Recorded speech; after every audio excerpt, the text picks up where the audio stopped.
Everyone, so our next medicine is एलोसोकोट्रिना। इसका common name सोकोट्रिन एलोज है। ये लिलिएसी फैमिली से बिलोंग करता है। सो लिलिएसी फैमिली में और भी कुछ इंपॉर्टेंट मेडिसिन है, जैसे कि allium cepa, allium sativa, lilium tig, sabadilla, squilla, colchicum etcetera. ठीक है, तो ये सब लिलिएसी फैमिली की और इम्पॉर्टेंट अदर रेमेडीज़ हैं। सो अब इसके हम सोर्स, प्रूवर, टेम्परामेंट वगैरह की बात कर लेते हैं। तो सोर्स, ये वेजिटेबल किंगडम से बिलोंग करता है। ठीक है, एंड अगर हम प्रूवर की बात करें तो डॉक्टर हेल्बिग इसके प्रूवर हैं। इन्होंने 1833 में इसको प्रूव किया था। ये जर्मनी के थे, बट लेटर ऑन हेरिंग, रेव, इन लोगों ने भी कुछ और अदर इम्पॉर्टेंट सिम्टम्स इस मेडिसिन में ऐड किए थे। सो ये हो गया। And if we talk about the temperament, so ये नर्वस टेम्परामेंट का होता है। ठीक है, bilious and nervous temperament. And psoric miasm का होता है। एंड थर्मल रिएक्शन, तो ये हॉट पेशेंट होता है। ठीक, एंड क्लास की बात करें तो ये क्लास 4 का रेमेडी है। इसका प्रिपरेशन एंड ड्रग पावर इसका 1/10 है। तो ये हो गया एक basic overview source, prover, temperament, miasm का। अब अगर हम इसकी डॉक्ट्राइन और सिग्नेचर की बात करें तो एलोसॉग, जैसे कि आपको पता है, ये एक एलोवेरा को हम बोलते हैं।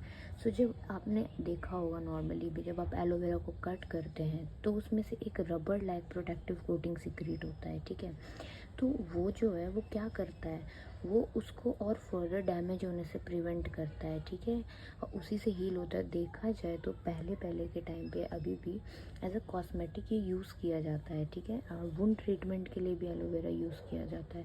सो इसी से कहा गया है कि वो जो उसका रबरी प्रोटेक्टिव आपका कोटिंग है वो प्रिवेंट करता है सैप लॉस को। ठीक है, और उसी से हील करता है वो। तो इससे ये भी देखा गया है कि कैसे एलोवेरा को वुंड के केस में यूज़ किया जाता है। एंड अगर हम बात करें तो इंट्रोडक्शन की, एंड बिसाइड्स दैट वो जो रबरी कोटिंग है, सेम एलो में भी हम देखेंगे उसमें जेली लाइक म्यूकस सीक्रेट होता है। सो ये भी एक पॉइंट है। And if we talk about the introductory points, so ये जो एलोवेरा है, तो ये जो एलो वर्ड है ये डिराइव हुआ है अरबिक वर्ड से। एलो मीन्स शाइनिंग बिटर और वेरा मीन्स ट्रू। तो इसका मतलब होता है शाइनिंग बिटर, शाइनिंग बिटर। ठीक है, एंड वेरा मीन्स ट्रू हो गया।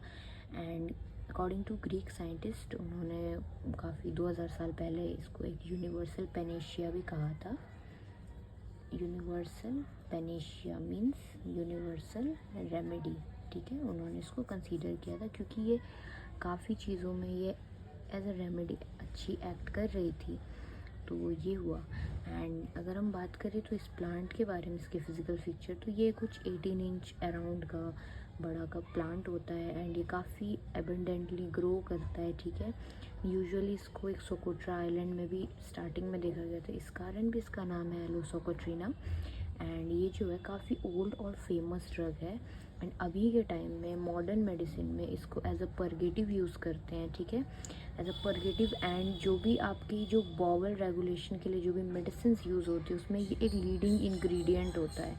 एंड मेंस्ट्रुअल फंक्शन के दौरान भी एक लीडिंग इंग्रेडिएंट होता है। And as a beauty regimen इसको यूज़ करते हैं, वुंड ट्रीटमेंट के लिए इसको यूज़ करते हैं। ठीक है, सो अकॉर्डिंग टू इजिप्शियन ये इसको कंसीडर किया जाता था एज अ प्लांट ऑफ इमॉर्टिलिटी। ठीक है, एंड ये हो गया।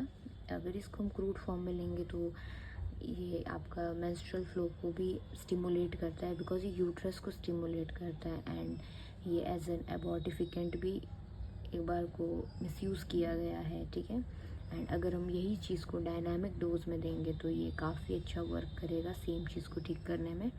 एंड अदर ऐसे पोर्टल कंजेशन के लिए भी काफ़ी हेल्पफुल रेमेडी है। सो ये हो गया इसका कुछ इंट्रोडक्शन पॉइंट। हम कॉजेशन देख लेते हैं।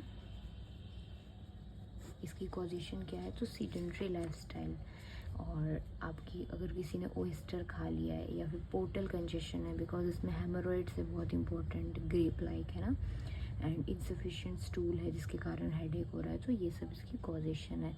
sedentary lifestyle, sedentary habit, oyster intake, portal congestion, insufficient stool. And अगर हम कॉन्स्टिट्यूशन की बात करें तो इसका कॉन्स्टिट्यूशन कैसा है, तो ऐसी वुमेन में जिनकी काफ़ी फ्लेगमेटिक हैबिट है या बुज़ुर्ग लोग जो कि बहुत सेडेंटरी लाइफस्टाइल फॉलो करते हैं वैसे लोग में। एंड टेम्परामेंट तो बताया है, बिलियस टेम्परामेंट का होता है एंड माइज़म सोरिक माइज़म का है। एंड इसकी मेंटल स्टेट की बात करें तो मेंटल स्टेट में क्या है कि हमेशा वो गुस्से में रहेगी, dissatisfied and angry about himself और his complaint especially when constipated, ठीक है। और कोई भी मेंटल वर्क नहीं करना चाहेगा पेशेंट, डिसइंक्लाइन टू मेंटल लेबर। सो ये हो गया। एंड गाइडिंग सिम्टम देखते हैं। गाइडिंग सिम्टम में कुछ चीज़ें बहुत important. First is your diarrhoea, ठीक है, लूज स्टूल। तो इसमें क्या होता है कि उसको जो है उसके स्पिंक्टर में प्रॉब्लम होती है, ठीक है, एनस की स्पिंक्टर में प्रॉब्लम होती है। तो जब भी वो खाना खाती है या पीता है पेशेंट तो इंस्टेंटली उसको तुरंत उसको अर्जिंग हो जाती है, ठीक है, और फिर डायरिया होने लगता है। So loose stool has to hurry to close it immediately after eating and drinking and with want of confidence in sphincter and I driving out of bed early in the morning. इसमें एक line बहुत important है, want of confidence in sphincter ani. इसका क्या मतलब हुआ कि उसके एनएस के स्पिंक्टर में जो है वो अच्छे से वर्क नहीं कर रहा है, इसके कारण वो रिटेन नहीं कर रहा है और जब भी खा रहा है उसको अर्जिंग हो जा रही है तुरंत और लूज स्टूल हो रहा है। तो ये लाइन बहुत इंपॉर्टेंट है ना। वो अब इसमें और भी सिम्टम्स है, जैसे कि जब भी वो फ्लैटस पास करेगा उसको ऐसा सेंसेशन होगा कि स्टूल भी साथ में पास हो रहा है। एंड अलॉन्ग विद उसमें कोलिक भी देखा जाता है, कटिंग ग्रिपिंग टाइप का right lower portion of abdomen में, खासकर स्टूल होने से पहले और स्टूल होने के दौरान। एंड जब भी स्टूल हो जाएगा एक बार तो आपका सारी प्रॉब्लम उसकी सीज कर जाएगी। तो इसमें एमिलियोरेशन है आफ्टर स्टूल एंड काफ़ी ज़्यादा पेनफुल हो जाता है, क्यों, और फिर जब भी स्टूल करके आएगा तो काफ़ी स्वेटिंग देखने मिलेगा, एक्सट्रीम वीकनेस देखने मिलेगा। एंड कभी कभी ये चीज़ के बाद कॉन्स्टिपेशन देखने मिलती है, मतलब अल्टरनेट डायरिया एंड कॉन्स्टिपेशन देखने मिलता है। सो ये हो गया। एंड इसमें हेमोरॉइड्स बहुत इम्पोर्टेंट है। हेमोरॉइड्स कैसा देखने मिलेगा, इसमें blue like bunch of grape, तो बंच ऑफ ग्रेप्स जैसा आपको हेमोरॉइड्स देखने मिलेगा। एंड काफ़ी ज़्यादा बियरिंग डाउन सेंसेशन होगा, रेक्टम में ब्लीडिंग होगा, सोर होगा, टेंडर होगा, हॉट होगा एंड कोल्ड वाटर से रिलीव होगा। इचिंग एंड बर्निंग देखने मिलेगा एनस में, जिससे वो सो नहीं पाएगा, ठीक है। एंड जेली लाइक म्यूकस तो बताया ही था मैंने, ये भी इसका कैरेक्टरिस्टिक है। तो जेली लाइक म्यूकस देखने मिलेगा, ठीक है, थ्रोट में, रेक्टम में। तो ये हो गया। और अगर हम बात करें इसका पेशेंट क्लिनिक में क्या लेके आएगा, तो ऐसे लोग जो कि सेडेंटरी लाइफस्टाइल फॉलो करते हैं या फिर बुज़ुर्ग लोग, ऐसे लोग जो कि लूज स्टूल की प्रॉब्लम लेके आ रहे हैं कि हम जैसे खाना खा रहे हैं, कुछ पी रहे हैं, हमको तुरंत अर्जिंग हो जा रहा है, हमको तुरंत बाथरूम में आना पड़ रहा है, और फिर कैरेक्टर पूछोगे तो जेली लाइक म्यूकस देखने मिल सकता है। एंड कभी अल्टरनेट डायरिया एंड कॉन्स्टिपेशन हो जा रहा है। तो ऐसे लोगों में जिनका want of sphincter in want of confidence sphincter ani का प्रॉब्लम है कि स्पिंक्टर में प्रॉब्लम है, इसके कारण वो रिटेन नहीं कर पा रहा है। तो ये हो गया। एंड अगर हम इंस्पेक्शन करेंगे तो उसका एब्डोमेन डिस्टेंडेड मिलेगा, ठीक है, ड्यू टू गैस। एंड वो ये भी शिकायत लेके आएगा कि जब भी मतलब मुझे गैस हो रही होती है तो स्टूल साथ में पास हो रहा होता है। तो ये हो गया। एंड काफ़ी बर्निंग, इचिंग, ये सब लेके आएगा, ठीक है। नाउ कंपैरिजन अगर हम करें तो हम ये देख सकते हैं कि एलोसोकोट्रिना में डायरिया क्यों हो रहा है, बिकॉज उसके स्पिंक्टर में इशू है। एंड अगर हम फॉस्फोरस की भी बात करें तो उसमें भी इस तरह की प्रॉब्लम है कि faeces pass as soon as they enter the rectum, ठीक है, क्योंकि उसमें ऐसा लगता है उसका एनस जो है वो ओपन हो रखा है। एंड म्यूरेटिक एसिड में क्या है कि वो तब तक यूरिनेट नहीं कर सकता जब तक बॉबल, मतलब इन शॉर्ट उसका यूरिनेशन और बॉबल दोनों सेम टाइम पे होता है, ठीक है, इनवॉलेंट्री है, can not urinate without having बॉबल at the same time, ठीक है। एंड उसमें बहुत ज़्यादा वीकनेस है म्यूरेटिक एसिड में। एक लाइन था कि लोअर जॉ हैंग्स डाउन, है ना। एंड हेमोरॉइड्स उसका वार्म एप्लीकेशन से रिलीव है, बट एलो में हमने देखा कोल्ड एप्लीकेशन से रिलीव है।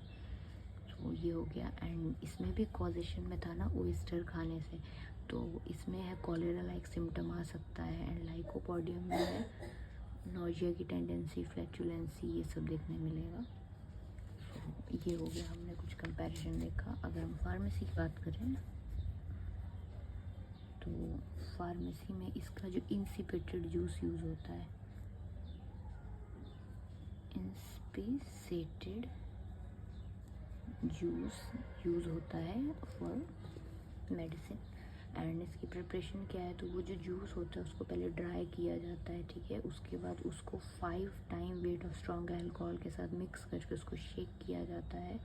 एंड उसको फिर 8-9 दिन के लिए उसको स्टोर करके रखते हैं। फिर जो आपको उसी 8-9 दिन के दौरान उसको बार बार टाइम टू टाइम शेक किया जाता है। एंड इसके बाद एक टाइम के दौरान जो आपका उसमें जो टिंचर है उसको डिकेंट किया जाता है एंड देन स्ट्रेन करते हैं। और इसी की डाइल्यूशन जो है वो क्लास 4 और ड्रग पावर 1/10 से बनती है, ठीक है, टिंचर की। एंड फिजियोलॉजिकल एक्शन की बात करते हैं तो हमने देखा ये म्यूकस मेम्ब्रेन पे एक्ट करती है। सो म्यूकस मेम्ब्रेन में एक्ट करती है, जेली लाइक लम्प बनाती है, जीआई ट्रैक्ट पे एक्ट करती है, डायरिया, डिसेंट्री, कोलिक प्रोड्यूस करती है, रेक्टम पे एक्ट करती है, स्फिंक्टर एनाई का कंट्रोल में प्रॉब्लम है, इसमें कंजेशन प्रोड्यूस करती है पोर्टल सिस्टम में, जिसके कारण हेमोरॉइड्स होता है। सो ये हो गया। और थेराप्यूटिक्स की बात करें तो थेराप्स में क्या है, diarrhoea, dysentery, colic, constipation, cough, pile, skin infection, ये सब कॉज करती है। एंड पोटेंसी तो according to susceptibility of patient potency decide होती है, ठीक है। बाकी यूजुअली कहा जाता है कि 200 पोटेंसी इसकी बेस्ट पोटेंसी है टू यूज़। विद दिस हमने एलोसोकोट्रिना के बारे में देखा। Thank you so much.